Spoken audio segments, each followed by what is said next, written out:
Olá pessoal, vamos dar início a mais uma aula de análise de circuitos elétricos 2, transformada de Laplace e análise de circuitos elétricos. Como nós vimos nas aulas anteriores, nós vimos a determinação da transformada de Laplace, depois a determinação da transformada inversa de Laplace, e a partir daí, com esses conceitos assimilados, nós conseguimos aplicar isso na análise de circuitos, tá? Primeiramente, o que nós precisamos ver aqui é como os elementos de circuitos que nós temos se comportam no tempo e como nós vamos conseguir fazer essa transformada do domínio do tempo para domínio da frequência complexa aplicando a transformada de Laplace. Então vamos para o elemento mais elementar que nós temos, que é o resistor. Então a relação de tensão e corrente no domínio do tempo é V de t, RI de t. E vamos realizar aqui a transformada de Laplace para V de t. Então vamos aplicar a transformada de Laplace V de t, fazer com que ele seja V de S. Então, V de S é igual a R I de S. O valor de R é uma constante e I de S é uma função que varia no tempo, que é o nosso I de t, e a transformada de Laplace dele é I de S. Vejam, pessoal, mais uma vez, que para os elementos, quando estão no domínio do tempo, eles estarão com letras minúsculas, e para os elementos no domínio da frequência, eles estarão em letras maiúsculas, tá? Aplicando aqui, ó, se eu tenho uma tensão V de t aplicada a um resistor R, eu vou ter uma corrente I de t, V de t igual a R de t, para o domínio da frequência complexa, aplicando a transformada de Laplace, então será V de S em cima aqui do resistor, passando a corrente I de S. Então V de S igual a R I de S. Para o resistor, supondo as condições iniciais igual a zero, então imaginando que eu não tenho nenhuma tensão aplicada, nenhuma corrente passando pelo resistor, V de t igual a R de t, V de S igual a R I de S. Então não vai variar, independente da condição que existir anteriormente para o resistor, a transformada de Laplace sobre o resistor vai ser V de S igual a RI de S. Agora para o indutor, nós precisamos ver aqui no indutor que a relação de tensão corrente no domínio do tempo, V de t igual a L dI dt. Então, realizando a transformada de Laplace, como é que a gente vai ficar? A transformada de Laplace da derivada de uma função é igual a quem? É igual a S, f de S, menos f em 0 menos. A gente já viu isso na nossa primeira aula da transformada de Laplace. Então, a transformada de Laplace de V de t é igual à transformada de Laplace de L dI dt, que vai ser igual a quem? L, que multiplica S, 1 sobre S menos I 0 menos. O nosso V de S vai ser igual a SL, que multiplica I de S, menos L, que multiplica I em 0 menos. Ou posso dizer que I de S é igual a 1 sobre SL, V de S, mais I em 0 menos sobre S. Vejam, pessoal, que eu vou fazer aqui a análise agora dentro do circuito. Eu vou ter aqui uma tensão V de t aplicada ao indutor L, que eu vou ter uma corrente I de t, e vou ter uma corrente I0, que é a nossa condição inicial. Então, V de t é igual a L dI dt. Aplicando a transformada de Laplace, nós vamos ter essa condição, que V de S é igual a quem? A S, Li de S, menos Li de 0 menos. Então, se eu for transformar isso aqui no circuito, pessoal, for percorrer esse ramo aqui, eu vou ficar como quem? A cada tensão sobre esse indutor, SL, então vai ficar S, Li de S, então esse termo aqui já está representado nesse circuito aqui, menos L, que multiplica I de 0 menos. Então é só colocar aqui essa fonte de tensão. Então vejam que V de S, percorrendo aqui esse ramo, como determinado aqui pela transformada de Laplace, é esse circuito. Então vejam, pessoal, que se eu tenho aqui um indutor aplicado a uma tensão no domínio do tempo, para o domínio da frequência, eu vou ter que esse indutor ele vai ser SL, em série com a fonte de tensão, que essa fonte de tensão é L I de 0 menos. Quando V de S é igual a S, Li de S, menos Li de 0 menos. Porém, eu tenho outra função aqui, que me deixa nosso indutor aqui na função de I de S. I de S, que é a nossa corrente I de S, é igual a 1 sobre S, L, V de S. Então, nosso V de S está aqui aplicado como uma queda de tensão, Então, essa corrente que está passando aqui por esse indutor, quem é essa corrente que está passando aqui nesse indutor? É 1 sobre SL V de S. E aqui eu posso colocar uma fonte de corrente, já que é um elemento constante, que vai ser I de 0 menos sobre S. Eu posso representar um indutor no domínio da frequência de duas formas. Ou ele é associado com uma fonte de tensão em série, ou ele é associado com a fonte de corrente em série. Tá? E essa representação aqui do domínio da frequência, ela vem exatamente dessas funções aqui, ó, que foram consequência da transformada de Laplace de V de t, que é L d I dt. Para condições iniciais igual a zero.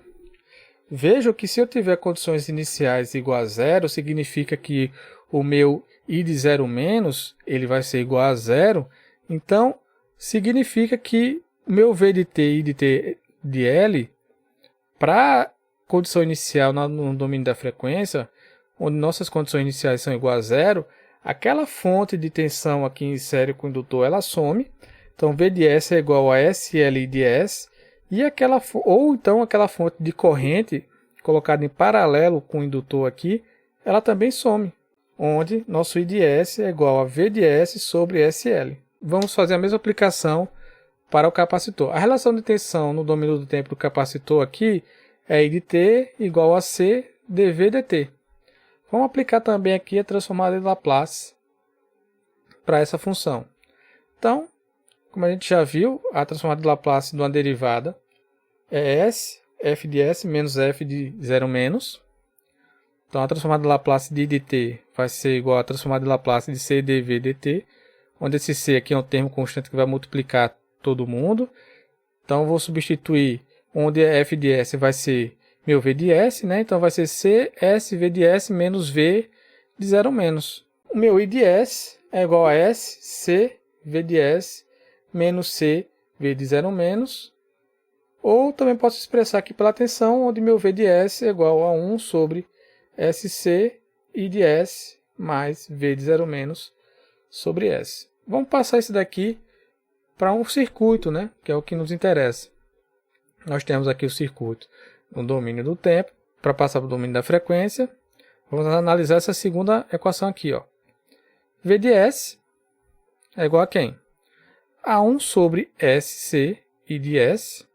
Então, o nosso capacitor aqui ele é 1 sobre SC, mais V0 menos sobre S, um elemento constante. Então, vai ser uma fonte de tensão aqui com essa polaridade em série com o capacitor. Para a nossa primeira condição aqui, I de S é igual a SC V de S. Então, é a corrente que passa aqui por esse capacitor. É a queda de tensão V de S dividido por 1 sobre SC, né? Menos CV0, menos CV de 0 menos. Então, é a fonte de corrente com a polaridade nesse sentido aqui. Então, veja que para essa função aqui, ó, V de S, nós vamos ter esse circuito. E para esse segundo circuito aqui, pessoal, a função aqui é I de S no caso, tá? Não é essa função aqui, não. Então, para condições iniciais igual a zero, nós não vamos ter esse termo aqui, nem esse outro termo aqui, porque a condição de V de 0 menos é zero, e nosso capacitor no domínio da frequência complexa, ele não vai ter mais aquela fonte de tensão em série, e ou não aquela função de corrente aqui em paralelo. Vai ser V de S é igual a 1 sobre SC I de S. A impedância no domínio S. A impedância é o quê? A razão entre a transformada de tensão e a transformada de corrente sobre condições iniciais zero. Nossa impedância Z de S é V de S sobre I de S. Para o resistor, V de S sobre I de S é R, então vai ser Z de S. Para o indutor, V de S sobre I de S é igual a SL, Z de S. E para o capacitor, é 1 sobre SC, que é o nosso Z de S. Então, se nós quiséssemos colocar no circuito lá, seria Z de L aqui, um termo L de S, e Z de C. Vamos ver agora, pessoal, função de transferência. O que seria a função de transferência? É a razão entre a resposta de saída I de S e a excitação de entrada X de S, supondo que todas as condições iniciais sejam zero. Então, a nossa função de transferência, que é uma função h de s, é igual a quem? É igual a razão entre a resposta de saída, I de S, então é o nosso sinal de saída aqui, pelo sinal de entrada, x de S. A função de transferência do sistema é um modelo matemático no sentido que constitui um método operacional de expressar a equação diferencial que relaciona a entrada à saída do sistema. Então, a função de transferência é o que relaciona o sinal de saída com o sinal de entrada. A função de transferência é uma propriedade intrínseca do sistema, independente da magnitude e da natureza do sinal de entrada. Então, a função de transferência, aquilo que faz com que a saída tenha aquele comportamento em detrimento do sinal de entrada, tá? É intrínseco ao sistema.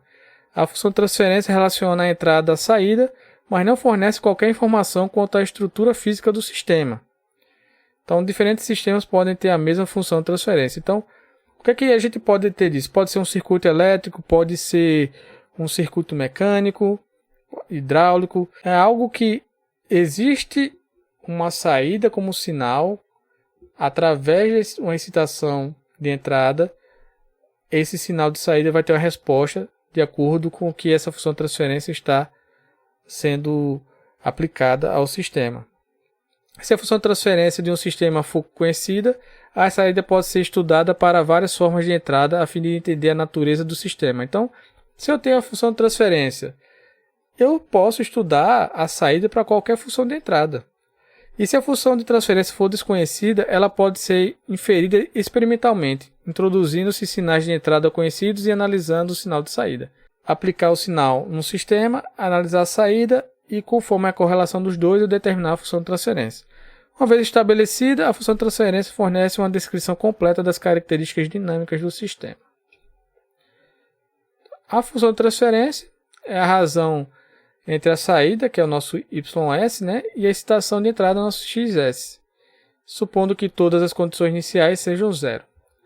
De modo geral, há 4 funções de transferências possíveis, no nosso caso, né, que a gente está estudando nos circuitos elétricos, que é o ganho de tensão, que seria nosso H de S, é igual a tensão de saída sobre a tensão de entrada. O ganho de corrente, que seria a nossa corrente de saída sobre a nossa corrente de entrada. A impedância, que é a relação entre a tensão e a corrente. E a admitância, que é a relação entre a corrente sobre a tensão. Vamos aplicar um exemplo aqui a circuitos, né? Então, determinar V0 de t no circuito supondo que as condições iniciais é igual a zero. As condições iniciais são igual a zero e eu quero achar aqui meu V0 de t, que é essa tensão sobre esse indutor. O primeiro passo que nós temos que fazer, pessoal, é fazer o quê? É fazer a transformada de Laplace dos elementos. Então, a transformada do elemento aqui, veja que a fonte de tensão é um degrau unitário. Então, a transformada de Laplace desse degrau unitário é 1 sobre S. A transformada de Laplace da impedância do indutor aqui é SL. Então, nosso indutor é 1R, então S vezes L vai dar igual a S. E do nosso capacitor é 1 sobre SC, onde nosso capacitor é 1/3, né, Faraday. Então, vai ficar 1 sobre S 1/3 igual a 3 sobre S. Tendo esses elementos no domínio da frequência, nós vamos passar aqui o circuito para o domínio da frequência. Então, vou substituir a fonte de tensão agora por 1 sobre S, o capacitor por 3 sobre S e o indutor por S. Vejam que os resistores eles não mudaram, porque conforme a gente fez a análise, independente da condição do sistema, para resistores, o valor dele vai ser o mesmo, tanto no domínio do tempo como no domínio da frequência. Como as condições iniciais do sistema foi igual a zero, significa que nós não temos aquelas condições iniciais para serem aplicadas aqui no capacitor e no indutor. Então, significa que aquelas fontes que tinha em série aqui com o capacitor, ou então a fonte de corrente paralelo aqui com o capacitor, e aquela fonte de tensão que aparecia em série com o indutor ou a fonte de corrente em paralelo, elas não existem, como foi apresentado também. A partir do momento que eu tenho condições dos circuitos iguais a zero, aquelas fontes elas não existem para análise. Porém, é importante lembrar se as condições iniciais fossem diferentes de zero, nós teríamos que encontrar aquelas fontes e aplicar aqui ao circuito. Então vamos aplicar a técnica das análises por malhas. Vamos passar essa corrente 1 aqui por essa malha e a corrente 2 por essa outra malha. Então, percorrendo a primeira malha, eu vou ter 1 sobre S menos 1 mais 3S, que multiplica aí 1. Nós estamos percorrendo aqui essa malha aqui, mais 3 sobre S, que multiplica em 2, é igual a 0. Nós vamos passar esse 1 sobre S para o outro lado da equação. Vamos ficar com a nossa primeira equação, essa equação daqui. Para a segunda malha, vamos ter quem? 3 sobre S que multiplica em 1. Tá? Nós vamos percorrer essa malha aqui agora. Menos 5 mais 3 sobre S mais S que multiplica em 2, igual a 0. Vamos isolar I1. Isolando I1, nós vamos ter a nossa equação 2 aqui. Desconsiderem esse 0 aqui, tá, pessoal? Esse igual a 0 aqui, desconsiderem. Nosso I1 é igual a 1 sobre 3, que multiplica S ao quadrado mais 5S mais 3 e 2. Então, vamos substituir I1 na primeira expressão. Como é que vai ficar a primeira expressão? Vai ficar 1 mais 3 sobre S, que multiplica I1. Nosso I1 é quem? É 1/3, que multiplica S ao quadrado mais 5S mais 3, que multiplica e 2, menos 3 sobre S e 2, que é igual a 1 sobre S. Vamos fazer esses cálculos aqui. Vamos achar que 2 é igual a 3 sobre S3 mais 8S ao quadrado mais 18S. Como nós estamos querendo achar V0, que é essa tensão sobre esse indutor aqui, conhecendo a corrente que passa sobre ele, a gente já consegue determinar essa tensão. Quem é essa tensão V0 de S? É igual a S e 2. Vamos substituir. Vamos chegar a quem? Ó? Multiplicando em 2 por S, esses termos aqui, ó, eles vão ser reduzidos. Então vai ficar 3 sobre S ao quadrado mais 8S mais 18. Vejam que agora nós temos aqui V0 de S. Eu preciso achar V0 de T. Preciso aplicar a transformada inversa dessa função aqui. Percebam que aqui é um polo complexo. Então, eu vou ter que aplicar a propriedade que nós vimos na última aula para expansão de frações parciais com polos complexos. Aplicando o conceito, nós vamos chegar aqui V de S é igual a quem? 3 sobre raiz de 2, que multiplica raiz de 2 sobre S mais 4 ao quadrado, mais raiz de 2 ao quadrado. V0 de T, fazendo a transformada inversa aqui desse termo, é 3 sobre raiz de 2, exponencial de menos 4t, seno de raiz de 2 de t, volts. Vamos para o segundo exemplo. Determine V0 de T no circuito ilustrado. Note, já que a entrada de tensão, que é essa entrada de tensão aqui, é multiplicada por um degrau unitário, a fonte de tensão é um curto-circuito para todo t menor que 0. Porque esse aqui é um degrau e ele só é 1 a partir de t igual a 0. Para todo t menor que 0, isso daqui é um curto-circuito e eu não vou ter uma tensão residual no circuito, fazendo com que minha corrente IL de 0 vai ser igual a 0. Tá? Então, não vou ter uma condição inicial nesse circuito. Então, essa fonte com esse degrau unitário já garante que as condições iniciais do circuito são iguais a 0. O primeiro passo que nós temos que fazer é passar os elementos que estão no domínio do tempo para o domínio da frequência. Então, nossa fonte vai ficar 75 sobre S mais 2. O nosso resistor continua sendo 1 ohm. Nosso indutor aqui será 2S. E o nosso resistor continua sendo 2 ohms. E eu quero agora V0 de S. Então, V0 de S.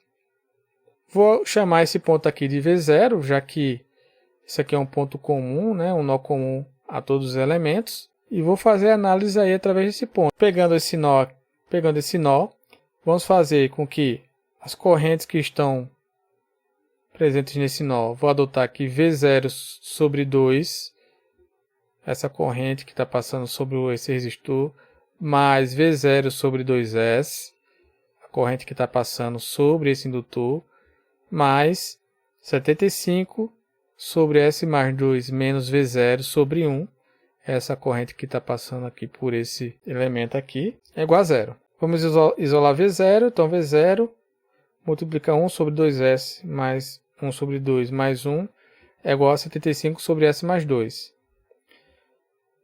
Vamos chegar aqui, V0 é igual a quem? A 150S, que multiplica 3S mais 1, S mais 2. Nós precisamos fazer a expansão por frações parciais.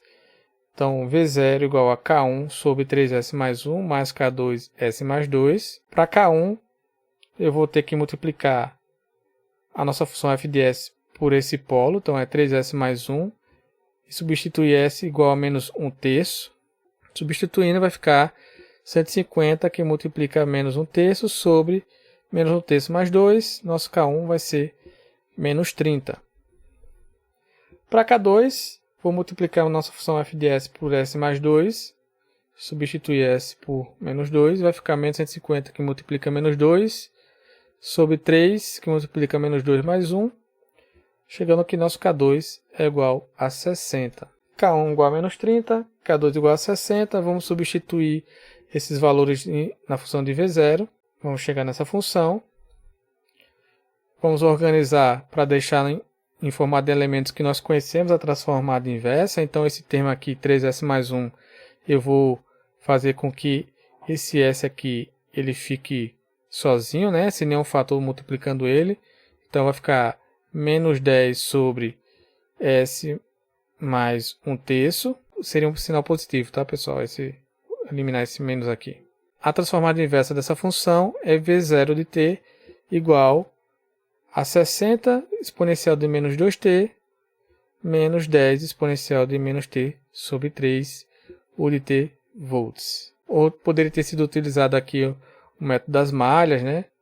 No caso, o método mais fácil foi dos nós. Como tarefa fica, determine V0 de t, supondo que V0, para a condição inicial 0, é igual a 5 volts. Bons estudos e até a próxima.